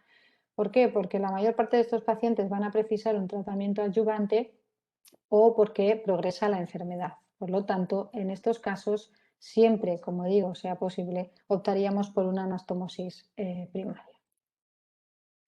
Pero de todas maneras, no hay que olvidar que una dehiscencia sutura en un paciente frágil puede tener un gran impacto y que la experiencia del cirujano también es un factor muy importante, tanto o igual que el estado del paciente. Por eso en situaciones de pacientes de alto riesgo o en situaciones de emergencia que no se pueda resolver de otra manera, el paciente tiene pues una mal estado hemodinámico o cirujanos no especialistas, pues una intervención de Hartmann podría ser la cirugía de elección en estos casos. Hay otros casos en los que haríamos una resección y anastomosis primaria, pero se protegerían con un estoma. Esta técnica también ha sido descrita recientemente. Sin embargo, este estoma no previene de la dehiscencia de sutura ni previene del número de reintervenciones. Esta técnica se seleccionaría para pacientes de riesgo y también dependería de la experiencia del cirujano. Con lo cual, esta técnica también, la cirugía de resección y anastomosis primaria ha desplazado un poco esta técnica. Y en situaciones en las que se sospecha una perforación o diástasis cecal o la isquemia del colon proximal o cuando el escáner nos ha mostrado que hay sospecha de neoplasia sincrónica en colon derecho, entonces ya tendríamos que hacer una colectomía total con una anastomosis iliorectal. Esto es una buena alternativa en estos casos, evitas el estoma, evitas los problemas que pueden causar el colon no preparado, pero tiene mucha complejidad técnica, el tiempo operatorio es prolongado y el resultado funcional también es peor, con lo cual hay que tenerlo en cuenta para explicarle al paciente y a los familiares. Y vamos a las prótesis. Las prótesis, ya lo habéis comentado, no me voy a extender en las indicaciones. Lo que sí que os voy a poner es una foto que quiero que como cirujanos penséis qué sería más fácil operar. Un paciente con estas características, simplemente con la radiografía de abdomen, o un paciente con estas. Yo creo que como cirujana he de decir que las prótesis endoscópicas nos han resuelto en muchos casos pacientes muy complejos de operar, que finalmente hemos podido hacerles una cirugía laparoscópica y le hemos convertido en una cirugía casi electiva. Vamos, partiendo de esa base, ya se han comentado las ventajas generales de las prótesis. Soluciones la oclusión, optimizas al paciente, puedes hacer el estudio de extensión completo, permite la toma de biopsias, iniciar el tratamiento neoadyuvante si precisa. Y con respecto a la cirugía, pues permite que ese paciente que inicialmente entra en una guardia en la que hay 2 juniors y bueno, con poca experiencia en cirugía colorectal, pues pueda ser programado en un programa de cirugía electiva. Reduciremos el número de estomas. Podremos operarlo por vía laparoscópica y hacerle una anastomosis primaria en un estado con muchas más garantías de que vaya adelante. En los primeros años la bibliografía iba dirigida a valorar cuál era la ventaja de la prótesis endoscópica versus la colostomía y la cirugía subsecuente. Habíamos visto que había mayor mortalidad en la cirugía, mayor morbilidad y también peor calidad de vida, y esto ya era en los principios de los años 2000. Probablemente ahora esos estudios ya no tengan tanto sentido como estos otros que ya se han comentado también, la prótesis endoscópica como puente a cirugía. No voy a repetir que inicialmente pues sí que se prevén unos mejores resultados a corto plazo, una mayor morbilidad comparable. Y inicialmente, como ya hemos comentado, los resultados a largo plazo eran contradictorios porque había escasa evidencia, porque probablemente los grupos en los que se estaba investigando no tenían esa experiencia necesaria para tener unos buenos resultados y unas mínimas complicaciones. Y a pesar de estos primeros resultados oncológicos contradictorios y esa contrariedad de algunas sociedades endoscópicas para su uso de forma rutinaria, las recientes revisiones, que algunas ya hemos comentado, solo añadiré estos 2 artículos en publicaciones de alto impacto en nuestro campo de cirugía, se ha visto que el beneficio a corto plazo es significativo, pero también a largo plazo no es inferior a la cirugía directa, que era el miedo que se tenía inicialmente. Y este estudio de un grupo danés que tiene mucho prestigio en cirugía colorectal, publicado también recientemente con esta técnica analítica de estadística, el Propensity Score Match, que muestra iguales curvas de supervivencia y de tiempo libre de enfermedad. Por eso actualmente las nuevas guidelines ya los han incluido y por supuesto que tiene que ser, como ya se ha comentado, un procedimiento que ha de realizarse por un endoscopista, radiólogo competente. Se aconseja que la cirugía no debe demorarse más de 10 días y pues, también ser realizada por cirujanos especializados.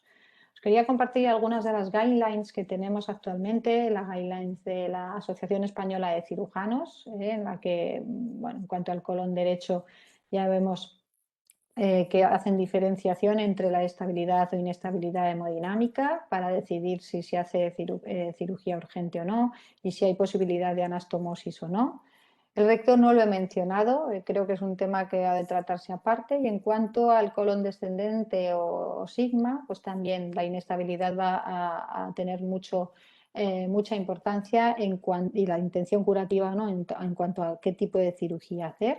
Aquí ya se incluye el stent como paso previo a la cirugía, Sin embargo, en las actuales guidelines de la AEC, que es la segunda edición, sí que es cierto que las pruebas de utilizadas de la prótesis autoexpandible son contradictorias. Esta guideline hay que actualizarla, es de una versión antigua, estas nuevas referencias bibliográficas que hemos comentado, y por eso todavía no proponen su uso como forma reglada. Sí, así las guidelines de la Sociedad Europea de Cirugía Colorectal y las guías de la Asociación Americana de Cirugía Colorectal. Yo creo que es importante saber pues, que nos enfrentamos a un paciente que es un reto para cirujanos, endoscopistas y radiólogos, que el tipo de abordaje va a depender del estado del paciente y la intención, si es curativa o paliativa. Siempre que sea posible, habría que realizar una cirugía oncológica con anastomosis primaria. Y el papel del stent como puente a cirugía está cada vez más aceptado, ya que seguro que mejora los resultados a corto plazo y parece que no existe inferioridad en los resultados oncológicos a largo plazo. Esta era mi presentación que quería compartir con vosotros y no sé si tengo un momento, Fernando, para poner un... Sí, no hay Para problema. poner un Bueno, vídeo. sí. Sí, puedo compartir. Esperad un momento porque a ver, fin de la presentación. Vale. Un segundito que me comparto el vídeo. Es un segundo solo para que veáis un paciente varón de 51 años que operamos ya hace unos años, que vino a urgencias y que el escáner pues, mostraba una lesión oclusiva en colon izquierdo con un ciego de 12 centímetros. Que afortunadamente pudimos comentar con los endoscopistas porque la situación del paciente no era de gravedad. Teníamos estos valores de CEA y de albúmina, también no lo he comentado, es importante saber el estado nutricional de nuestros pacientes. Pudimos hacerle el estudio de extensión porque los endoscopistas nos colocaron una prótesis. La prótesis nos permitió preparar al paciente y hacer un abordaje por vía laparoscópica. Y aunque veis que este es el sigma, hay algunas adherencias a la pared abdominal, la prótesis hace un efecto masa sobre la lesión, pero eso no impide que hagamos un abordaje como habitualmente hacemos, separando los planos, ya digo, con cierta dificultad, dado el volumen de la prótesis, pero en manos de cirujanos especializados no supone, supone un reto, pero puede ser semejante a lo que hacemos habitualmente. Aquí estamos seccionando el recto, la parte más distal, el mesorrecto. Si yo pusiera este vídeo, probablemente es un vídeo que vemos habitualmente en cirugía electiva. No, de hecho, el principal motivo para hacerlo fue la colocación de la prótesis. Aquí estamos seccionando el recto, aquí seleccionamos el meso del colon proximal y aquí una de lo que hacemos ahora habitualmente para valorar la irrigación del colon proximal, que es el que vamos a tener el que vamos a hacer la anastomosis, es comprobar con el verde de indocianina. Fijaros aquí el efecto masa de la prótesis cuando ya está seccionado el recto, y aquí comprobamos también la irrigación del muñón rectal. En este caso, bueno, pues fue fácil hacer una vez resecada la pieza, confeccionamos una anastomosis. Esta es toda la pieza, todavía no está extraída del abdomen. Ahora sí, aquí ya tenemos el cabo proximal preparado para hacer una anastomosis mecánica circular, que en este caso es lateral. Este es el dispositivo que entra a través del recto. Y hicimos una anastomosis lateroterminal convencional. Voy a pasar un poquito rápido esto. Comprobamos otra vez con verde indocianina la correcta irrigación. Y esta es la pieza la pieza de anatomía patológica. El paciente, o sea, la pieza llega a anatomía patológica Y aquí, bueno, el estudio macroscópico, fijaros que sí que es cierto que la prótesis nos obliga a hacer un poquito más de resección de lo habitual, pero no obstante, las ventajas superan los inconvenientes, ¿eh?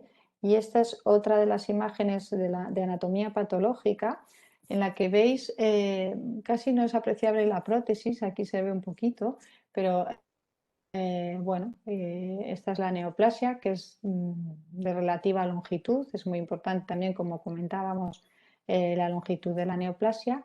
Y en este caso, el paciente tenía una lesión que ya se veía que infiltraba la serosa, pero no estaba perforada, con márgenes negativos, invasión vascular, y recibió tratamiento adyuvante con Folfox y el paciente está actualmente libre de enfermedad, ¿eh? Pues eso era lo que quería compartir con vosotros. Muchas gracias. A ver, Muchas vamos gracias, a detener Marta. la- Bueno, muchísimas gracias a los tres. La verdad es que ha sido, desde mi punto de vista, fantástica la revisión que habéis hecho, ¿no?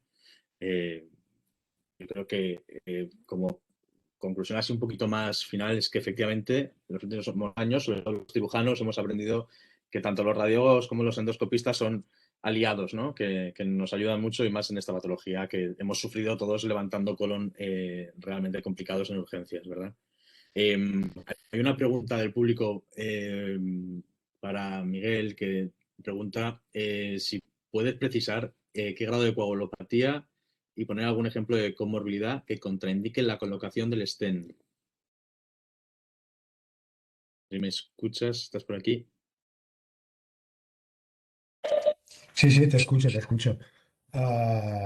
Hombre, el grado de comorbilidad es difícil de decir, ¿no? Pero ah, bueno, uno de los factores principales son los pacientes que tengan una cortísima expectativa de vida, ¿no? Yo creo que esto es fundamental, ¿no? Por lo demás, bueno, hay que intentar estabilizar al paciente hemodinámicamente lo mejor posible, tenerlo cardiológicamente, respiratoriamente más adecuadamente posible y en estas condiciones ponerlo, ¿no? Todos hemos puesto prótesis a pacientes que realmente hemos sudado y nos ha costado y lo hemos pasado muy mal. Y incluso pacientes que, bueno, han hecho aspiraciones, ¿no? Pero bueno, es como todo, ¿no? No hay blanco-negro, eso es un poco gris, ¿no? Con respecto a la coagulopatía, pues tampoco lo podría decir, pero bueno, no hay nada estandarizado que sepa yo, ¿no? Pero pacientes que tienen una coagulopatía muy severa, pues probablemente en las primeras horas sea recomendable pues hablar con el servicio de hematología e intentar corregir el máximo posible esta coagulopatía y luego poner el stent, ¿no? Sí, yo creo que casi toda la coagulopatía es revertible a día de hoy, hay algunos fármacos que no, pero yo creo que contraindicar esto un stent, pues no lo veo, ¿no? La coagulopatía del paciente. A mí se me ocurren varias preguntas, no sé si eh, os parece que entremos un poquito en discusión y si nos da tiempo os pongo un caso para terminar la discusión. Habéis comentado varios puntos muy interesantes, entre ellos al principio decías, Miguel, que depende de la infraestructura del hospital, un radiólogo, un endoscopista o el cirujano, pero parece que la tendencia es a colocar stent en estos pacientes, sobre todo en el lado izquierdo. Hablo del lado izquierdo porque ya hemos visto que es el más frecuente y donde más evidencia hay. Esto nos lleva a que aquellos centros que no tengan disponibilidad para hacer esto no hay que operarlos de manera urgente, sino que hay que derivarlos para colocar un stent. ¿O pensáis que tiene cabida aún la cirugía?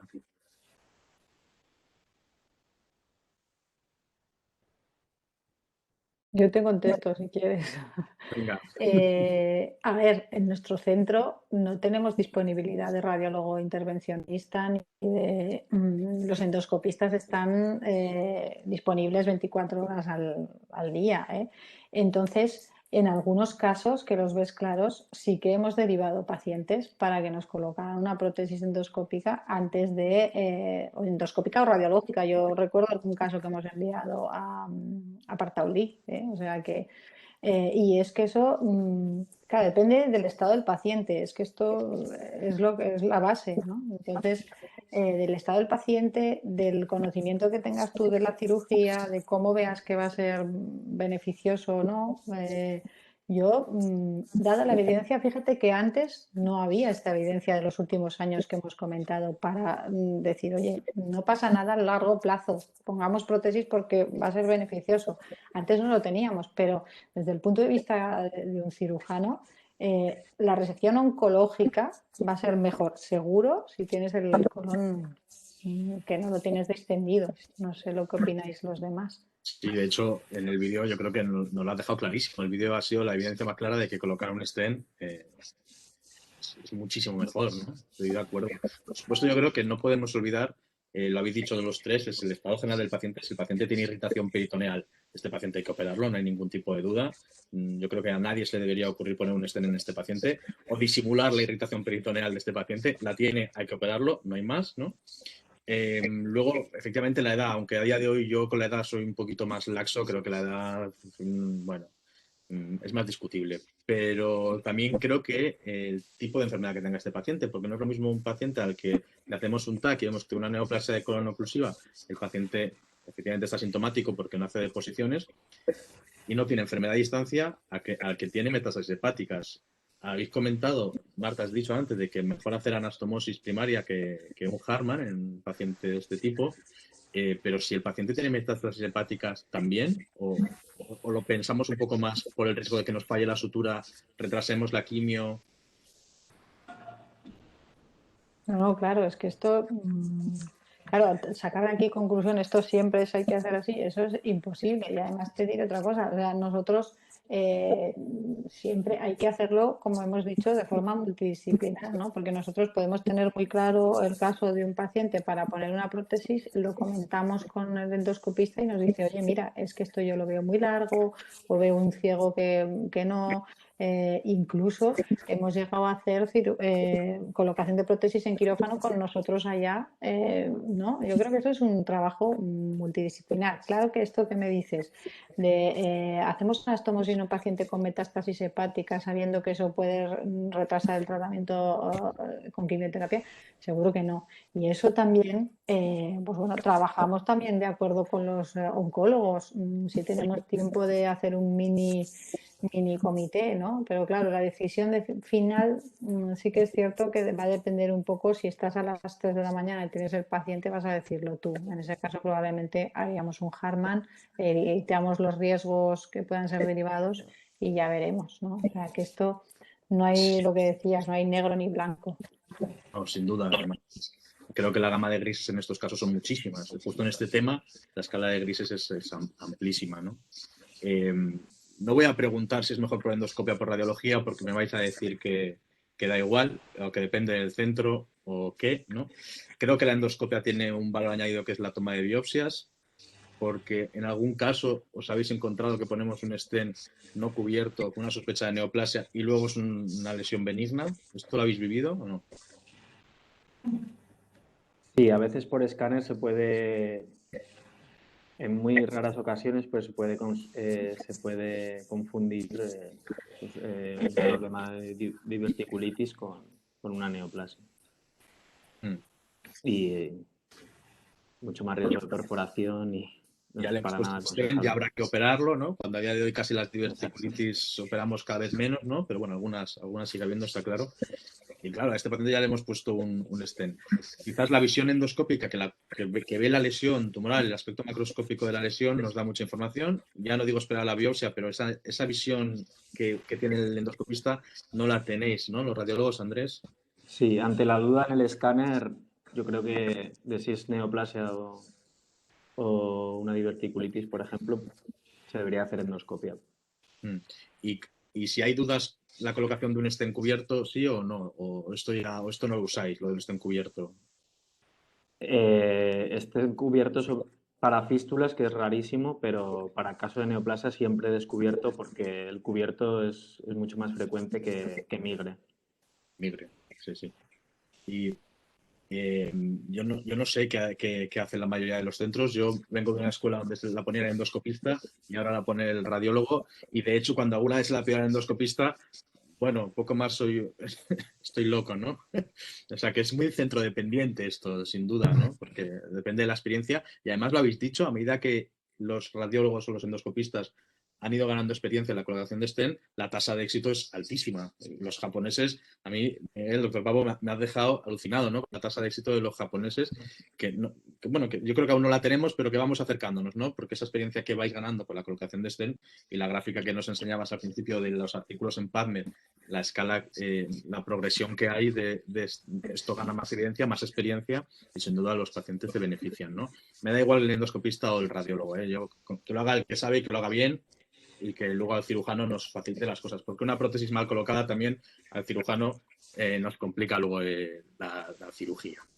La cirugía que nos ha puesto la doctora Pascual, la verdad que es una cirugía muy bonita, con una prótesis que efectivamente abombaba un poquito, pero a la que hace un poco de microperforación en la prótesis, la cirugía cambia también y lo notamos en quirófano y lo pasamos peor. Efectivamente, pues el Hospital del Mar tiene esa experiencia en cirugía colorectal y parece todo fácil, pero no es todo tan fácil. Pero, perdona, pero es que la cirugía de un colon ocluido, con todo el ciego de 10 centímetros, intentar hacer una cirugía oncológica allí a las 3 de la mañana, esa alternativa tampoco es nada fácil. Estoy de acuerdo que lo fundamental es que lo haga el que tenga más experiencia. Es que esto es fundamental, tanto endoscopia, radiología como cirujano. Es que eso es lo mejor para el paciente. De todas maneras, un aspecto, bueno, vosotros estáis todos en hospitales de tercer nivel en Barcelona, pero bueno, también hay que considerar que estas técnicas se hacen en este tipo de hospitales, ¿no? Pero luego la realidad es que en Cataluña, bueno, pues hay muchísimos hospitales comarcales. Juan 23 no es un hospital comarcal, es un hospital considerado terciario, pero hay muchísimos hospitales comarcales que no hay ninguna posibilidad ni de colocar stents ni por vía endoscópica ni por vía radiológica, ¿no? Que probablemente la cirugía de colon, pues quizás tampoco la hagan tan bien porque no son cirujanos especializados en colorecto, pero a veces no hay más opción, ¿no? Y bueno, y también nosotros en Juan 23, como decías tú, Marta, depende de los pacientes. Los cirujanos también han enviado pacientes bueno, pues que estaban ocluidos, pero que tenían un tiempo, que nos daban un tiempo razonable, pues los han enviado precisamente también a Sabadell para colocar el stent, ¿no? Porque nosotros los fines de semana pues no los podemos colocar, nosotros no estamos de guardia para colocar stents, ¿no? En otros hospitales puede ser que sí, un hospital como Juan 23 de momento no se hacía. No, pero Entonces, es interesante ver cómo hay un flujo de pacientes porque ha ganado mucho terreno el stent y que no hay que operarlos y el paciente se puede beneficiar de esto, ¿no? Que antes esto era impensable y los operábamos y no había más, ¿no? Pero sí hay este flujo. Yo no lo conozco porque, pues por suerte, tengo a los radiólogos que pueden venir a ponerlo, pero si existe este flujo de pacientes, es muy interesante saberlo, ¿no? Sobre todo para esos hospitales pequeños que a veces pues, se meten porque no queda otra, ¿no? Pero bueno. Yo creo que me da tiempo a poneros un caso porque me da pie a esto que os comentaba un poquito. Y hablaremos un poco de si la cirugía, ya lo habéis marcado, si tiene que ser en 5 o 10 días, como decía la doctora Pascual, que me parece muy interesante. Y creo que tiene que ser así, pero vamos a ver os presento el caso rápido y en 5 minutos lo tenemos. ¿Me podéis confirmar que veis mi pantalla? Sí, sí, se sí. ve. Vale. Es una mujer de 73 años. Se me ha ido, ¿verdad?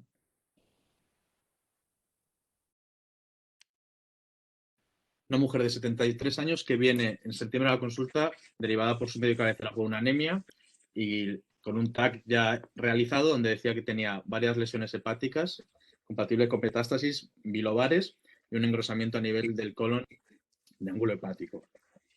Se le hace una colonoscopia para terminar de estudiar esta lesión del colon y se ve una lesión estenosante a 90 centímetros que biopsia es compatible con un adenocarcinoma. Y empezamos la quimioterapia, una lesión, un tumor de colon con metástasis hepáticas sincrónicas, en principio potencialmente resecables, y hace quimioterapia con FOLFIRI y cetuximab durante 5 ciclos. Y hace una respuesta importante de las lesiones del hígado. Sigue habiendo múltiples lesiones, pero hay respuesta radiológica parcial de estas lesiones.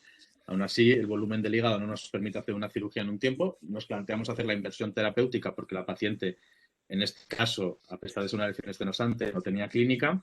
Y decidimos hacer una inversión terapéutica para operar primero el hígado y luego el colon. Pero la cirugía hepática es un poquito compleja y decidimos hacer una cirugía en 2 tiempos, ¿vale? Hacemos una reconstrucción en 3 dimensiones y el volumen del remanente hepático que íbamos a dejar, el segmento 4, es insuficiente. con lo cual planteamos una cirugía en 2 tiempos para aumentar ese remanente hepático. En un primer tiempo, lo que hacemos es, por cirugía robótica, le hacemos una resección del segmento 2 y 3 y nos queda pendiente operarle el hígado derecho para dejar únicamente el 4.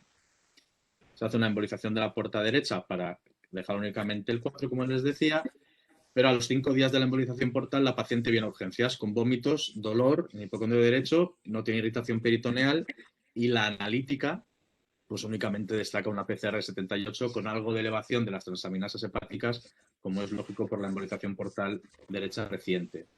Resumiendo un poco, tenemos una paciente con una neo de colon in situ que no está operada, ha hecho quimioterapia neoadyuvante, hemos hecho la primera parte de la cirugía hepática, nos falta hacer la segunda y ahora la tenemos en urgencias con vómitos, dolor en el hipocondrio derecho y no tiene irritación peritoneal y le hacemos una radiografía pues que nos enseña esto, ¿no? Hemos visto muchas radiografías antes, pero aquí efectivamente lo que vemos es una oclusión, ¿no? del colon. Nosotros nos generó muchas dudas este caso.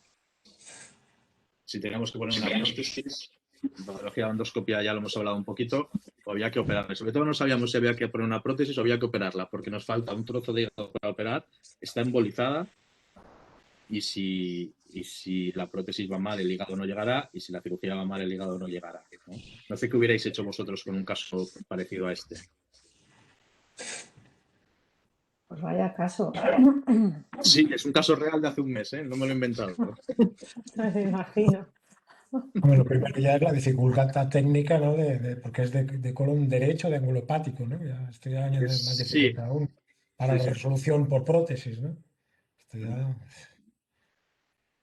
Pero, sin embargo, la paciente mantiene está bien de constantes, mantiene la analítica está perfecta, tiene una analítica correcta, no hay disfunción hepática de ningún tipo. Yo creo que la hubiera operado. ¿Era de mañana, de tarde o de qué era? Llegó por la tarde-noche, llegó por la noche más bien, pero se planteó todo el tratamiento por la mañana porque estaba bien la paciente y se podía esperar, ¿no?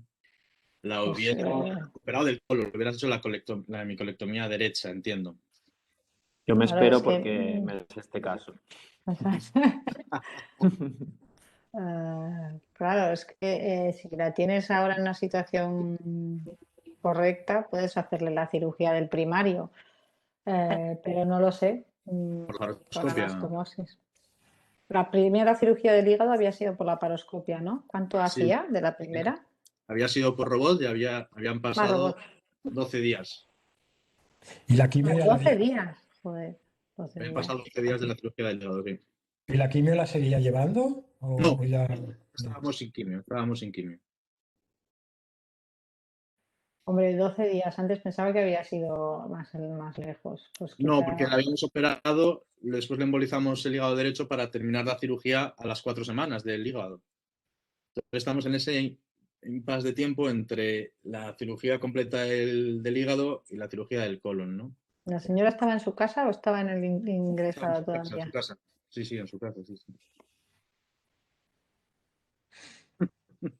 Bueno, yo creo, os resuelvo un poco lo que hicimos nosotros, ¿eh? Aún no la Bueno, hemos sí. aún no la hemos operado del hígado porque no nos ha dado tiempo, pero le pusimos una prótesis. Optamos por poner una prótesis, la pusieron los radiólogos, aquí veis un poco la secuencia. Se ve la prótesis colocada efectivamente en el ángulo hepático. Los ángulos ya sabemos que no nos gustan, ¿no? Sobre todo a los que colocáis las prótesis, ¿no? Hemos visto que el recto ya era muy mal sitio, pero que la zona de los ángulos pues tampoco es la mejor zona. Pero bueno, la verdad es que a las 48 horas la paciente se hizo una placa de control y se vio cómo pasaba todo el contraste al recto y se fue a casa en 48 horas. Aquí me generan varias cosas, varias dudas. Quizás una, que hemos dicho que después de una prótesis hay que operarles en poco tiempo porque por las complicaciones locales de la prótesis, ese riesgo de recurrencia local, aunque a largo plazo la supervivencia de una enfermedad global no esté afectada. Pero ahora tenemos a la paciente en su casa con una prótesis pendiente de operar del hígado derecho. No le haremos la cirugía a la vez del colon y del hígado derecho porque es mucha cirugía. Y estamos en ese punto, ¿no? Claro, nos generó muchas dudas y de hecho no estábamos de acuerdo, yo creo que casi ninguno. Cada uno tenía una opinión diferente, ¿no? Para este caso, ¿no? Por eso decíamos antes que la escala de grises en estos casos es enorme, ¿no? Voy a dejar de compartir. Yo creo que efectivamente la cirugía hubiera sido una buena opción del colon, sabiendo que dejamos enfermedad en el hígado y ya la operaremos. Y esto me genera otra duda, Marta, es los pacientes que hacen inversión terapéutica y se operan primero del hígado y luego del colon, que hacen quimioterapia, hígado, después, ¿qué hacemos? ¿Quimioterapia o colon? ¿Los operamos ya del colon por el riesgo de estenosis del colon? Nosotros hacemos la cirugía del primario sin quimio después. Y después ya hacéis otra vez, completáis la quimioterapia. Yo creo que esta es la mejor opción otra vez por el riesgo de estenosis de la neo, porque están un tiempo sin quimioterapia y se ocluyen, ¿eh? No, estoy de acuerdo. Tenemos una última pregunta de Mónica Rivera y si queréis vamos cerrando un poco la sesión, a no ser que queráis debatir alguna cosa más. Que dice si intentaríamos colocar una prótesis en quirófano con el equipo de cirugía colorectal al costado. Yo creo que antes la doctora Pascual ha dicho que algún caso han tenido ellos de que han colocado la prótesis dentro. Supongo que se refiere por las posibles complicaciones que puede haber por la prótesis o que no se pueda colocar la prótesis, ¿no? Y haya que operar al paciente. Yo creo que cada vez nosotros como cirujanos nos acercamos más a la sala de endoscopias y ellos también tienen interés, al menos les pasamos vídeos, tatuajes, tal. Yo creo que eso tiene que ser una información bidireccional y entonces en alguna ocasión en las que ellos pues han tenido dudas o, oye, este paciente que veo el colon muy extendido, digo, bueno, pues no pasa nada, lo llevamos a quirófano. Eso es en el ideal de los casos, claro. Luego no hemos hablado aquí de la posibilidad de programar la cirugía entre los 5 y 10 días después de la colocación de la prótesis. Eso habitualmente es un drama, pero bueno. El hecho de poder colaborar en el quirófano, ellos ponen la prótesis y nosotros estamos allí para darle seguridad también a ellos y nosotros también tener la posibilidad de estar allí si hay algún problema. Yo creo que esa colaboración bidireccional tiene que ser cada vez más frecuente y nos da muy, muy buenos resultados. Sí, y mucha información, cómo colocar la prótesis. El endoscopista aprende mucho viendo, ¿no? Supongo, Miguel, que aprendéis mucho viendo cómo ha quedado la prótesis luego en quirófano, porque a veces hablabas de los 2 centímetros por delante y por detrás, pero bueno, aprendéis mucho, ¿no? Del manejo, ¿no? Endoscópico también. Sí, indudablemente que la colaboración entre las especialidades, bueno, ya no solo entre cirugía y endoscopia, sino con todas, ¿no? Y sobre todo con los oncólogos, ¿no? Que tienen también mucho que decir en todos estos casos, ¿no? No, sin duda, sin duda. Si hubiera aquí algún oncólogo, seguro que tenía una opinión diferente a todos nosotros, ¿eh? Es posible. Seguramente. Yo estoy deseando que los radiólogos Andrés, Tranzo y Guante que vengáis a quirófano un día también, ya que Marta, con los endoscopistas tienes, os esperamos encantados. He ido, pero no para estos casos en concreto. Bueno, yo sí, no es sé, verdad, podemos ir. No sé, Hugo, si queréis hacer alguna pregunta más. No, agradecer y felicitar a todos los ponentes. La verdad es que ha sido fabuloso y esto de las sesiones interdisciplinarias siempre se aprende mucho. Felicitarte, Fernando, por la gran moderación. Y nada, a los alumnos recordar, nos quedará solo una sesión que es sobre patología inflamatoria para el 8 de junio. Y nada, gracias a todos otra vez. Pues cerramos aquí. Muchísimas gracias a todos por el tiempo y las magníficas presentaciones. Gracias a vosotros. Muchas gracias. Gracias. Adiós.